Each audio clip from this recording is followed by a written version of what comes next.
ये आकाशवाणी है। अब आप विशाल शर्मा से समाचार सुनिए।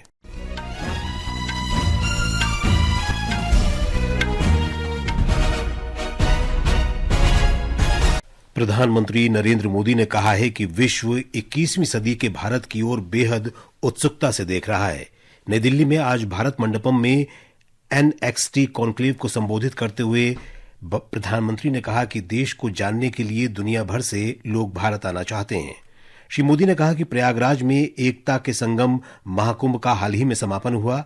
महाकुंभ ने पूरे विश्व को चकित कर दिया कि कैसे नदी के किनारे एक अस्थायी शहर में करोड़ों लोगों ने पवित्र स्नान किया। उन्होंने कहा कि वोकल फॉर लोकल अब वास्तविकता में बदल रहा है। प्रधानमंत्री ने कहा कि भारत आज विश्व में विनिर्माण का एक नया केंद्र बन रहा है। उन्होंने कहा कि अब किसान अपने उत्पादों को वैश्विक बाजार में बेच रहे हैं। प्रधानमंत्री ने निर्धारित लक्ष्यों को प्राप्त करने के लिए न्यूनतम सरकार अधिकतम शासन के मंत्र को श्रेय दिया। प्रधानमंत्री ने कहा है कि इस वर्ष के केंद्रीय बजट का उद्देश्य कृषि क्षेत्र को अधिक लचीला और समृद्ध बनाना है। प्रधानमंत्री नरेंद्र मोदी ने आज कृषि और ग्रामीण समृद्धि पर बजट पश्चात वेबिनार को संबोधित करते हुए कहा कि देश का विकसित भारत के लक्ष्य की ओर बढ़ने का संकल्प स्पष्ट है। प्रधानमंत्री ने कहा कि पीएम धन धान्य कृषि योजना के तहत देश में सबसे कम कृषि उत्पादकता वाले 100 जिलों के विकास पर ध्यान केंद्रित किया जाएगा। श्री मोदी ने कहा कि ये बीज से बाजार तक कार्यक्रम जैसी सरकार की पहलों के माध्यम से संभव हुआ है।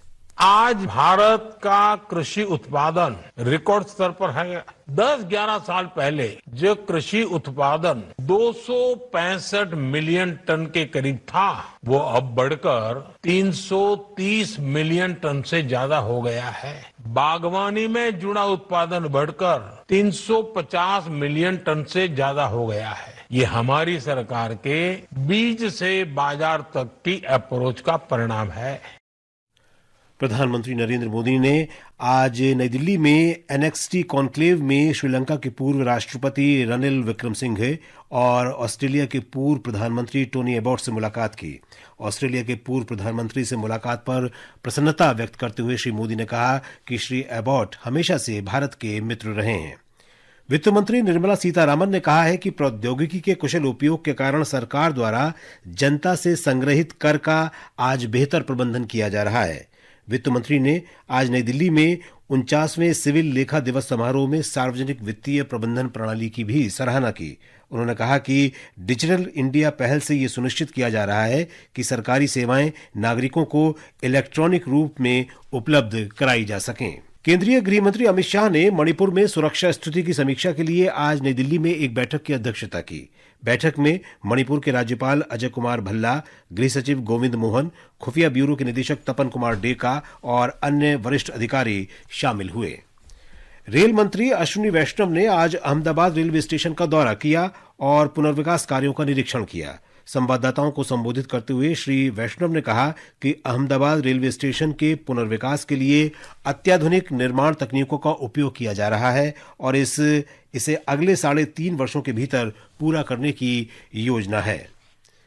उत्तराखंड में चमोली जिले के माणा गांव में हिमस्खलन के बाद राहत और बचाव कार्य जारी हैं। अब तक 50 मजदूरों को सुरक्षित बचा लिया गया है, बाकी 5 की तलाश जारी है।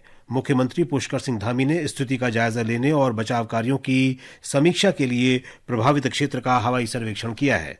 अमेरिकी विदेश मंत्री मार्को रूबियो ने कहा है कि यूक्रेन के राष्ट्रपति वोलोदिमिर जेलेंस्की को ओवल ऑफिस में हुई मौखिक बहस के लिए राष्ट्रपति ट्रंप से माफी मांगनी चाहिए।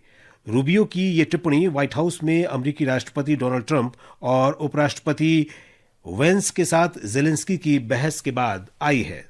देश भर में आज से जनऔषधि जन चेतना सप्ताह का शुभारंभ हुआ। ये कार्यक्रम 7 मार्च तक चलेगा। इस अवसर पर नई दिल्ली में केंद्रीय स्वास्थ्य और परिवार कल्याण मंत्री जगत प्रकाश नड्डा ने प्रधानमंत्री भारतीय जनऔषधि परियोजना के रथ और 10 अन्य वाहनों को झंडी दिखाकर रवाना किया। कराची में आईसीसी चैंपियंस ट्रॉफी क्रिकेट में दक्षिण अफ्रीका के साथ मैच में इंग्लैंड ने ताजा समाचार मिलने तक 18वें ओवर में 5 विकेट पर 103 रन बना लिए हैं। आज इंग्लैंड ने टॉस जीतकर पहले बल्लेबाजी करने का फैसला किया। इसके साथ ही ये समाचार बुलेटिन समाप्त हुआ।